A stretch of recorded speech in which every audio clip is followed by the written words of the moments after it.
Sir 2 तास झाले इथं आंदोलन सुरू होतं, तणावाची परिस्थिती होती. गुन्हे दाखल होणार आहेत का? राज्यसभा खासदारांना सुद्धा पोलिसांनी स्थानबंद केलं होतं. काय नेमकी परिस्थिती आहे? आंदोलन बघा, आजचं जे आंदोलन झालं, काल जी घडलेली घटना होती ती शनिवारवाड्यामध्ये जी ASI प्रोटेक्टेड मॉन्युमेंट आहे त्याच्यामध्ये रिलिजियस प्रेयर केल्या गेल्या.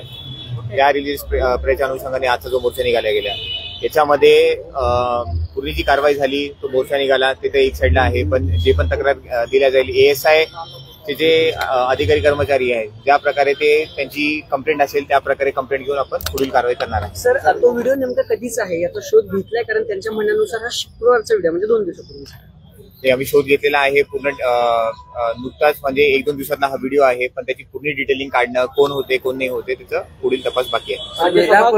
8 दिवसांनी यांनी या ठिकाणी आंदोलन करणार आहेत याची परवानगी घेतली होती का? किती कार्यकर्त्यांसह येणार किंवा परवानगीमध्ये आपण दिली होती का? बघा, जे पण इथे जे होणारा मोर्चा होता तेवढ्याचीच परवानगी होती. बाकी जे पण आहे ASI वाले ज्या प्रकारे कंप्लेंट देतील त्या प्रकारे पुढील कारवाई होईल. त्यांनी 8 दिवसाची मुदत दिली आहे की ही मजार काढून टाका, नाहीतर पुन्हा आंदोलन करत. मध्यवर्ती भाग आहे, सातत्याने तणावाची परिस्थिती होती, यावर पोलीस काही कारवाई करणार आहेत? तेच आहे, हे पूर्ण ASI प्रोटेक्टेड मॉन्युमेंट आहे. ASI ना जे पाहिजे त्या प्रकारे आम्ही सिक्युरिटी नक्कीच देणार आहे. सिक्युरिटीमध्ये कुठे लॅप्स नसेल.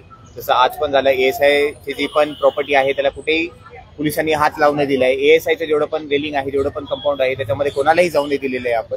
त्याच प्रकारे नेहमीच आम्ही ही भूमिका ठेवणार आहे. बाकी ASI ज्या प्रकारे कंप्लेंट तशी आपण पुढे. तुम्ही आंदोलनाला परवानगी होती म्हणताय, कुठल्या आंदोलनाला? आतलं आंदोलन का बाहेरच्या? त्याची पूर्ण माहिती आम्हाला तुम्हाला पूर्ण डिटेलमध्ये दिल्या जाईल. सर, जर व्हिडिओ एखादा व्हायरल होतोय, आतमध्ये अशा जर गोष्टी घडतायत, पोलिसांची जरी चूक नसली तरी महापालिकेचं प्रशासन या ठिकाणी सिक्युरिटी देत असतं. महापालिका प्रशासन का झोपा काढतंय? कारण प्रत्येक वेळेला जर अनेक ठिकाणी असे वाद होत असतील तर तुम्ही महापालिकेला या संदर्भातलं पत्र देणार आहेत?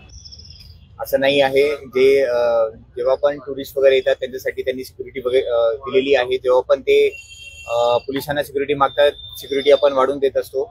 असे काही घटना आहे, आम्ही संयुक्त चर्चा करून याच्यावर निवारण करतो. सर, 2 धर्मांमध्ये तेढ निर्माण करण्याचा असं आरोप केला जातो आणि त्यामुळे खासदार मेधा कुलकर्णी यांच्यावरती गुन्हा दाखल करावा अशी देखील मागणी होत आहे. तसं काही कारवाई केली जाणार आहे? बघा, मी पुन्हा ते सांगतो, ही ASI प्रॉपर्टेड ही आहे. आमचं इथे काम आहे की ASI ची जी पण पूर्ण प्रॉपर्टी आहे, हा पुन्हा शनिवार वाडा आहे, त्याला काही व्हायला नाही पाहिजे, त्याच्यामध्ये काही छेडछाड नाही व्हायला पाहिजे. आज आम्ही त्याच प्रकारे गेलेले आहे. कोणालाही रेलिंग पण पार नाही करू दिलेली आहे. जर आपण तुम्ही सर्वांनी बघितलेलं आहे, त्याच प्रकारे पुढील पण आम्ही कारवाई करेल. जसं ASI ची तक्रार असेल त्याच्यावर आम्ही कारवाई करणार.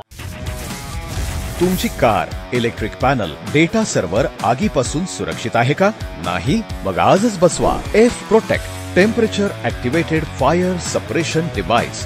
यामध्ये आहे eco friendly non toxic pressurised liquid, जे आग लागल्यास क्षणार्धात ऍक्टिव्हेट होऊन आगीवरती मिळवते नियंत्रण. बसवण्यास अतिशय सोपे आणि सुटसुटीत. टेकालिपचे एक दर्जेदार उत्पादन F Protect.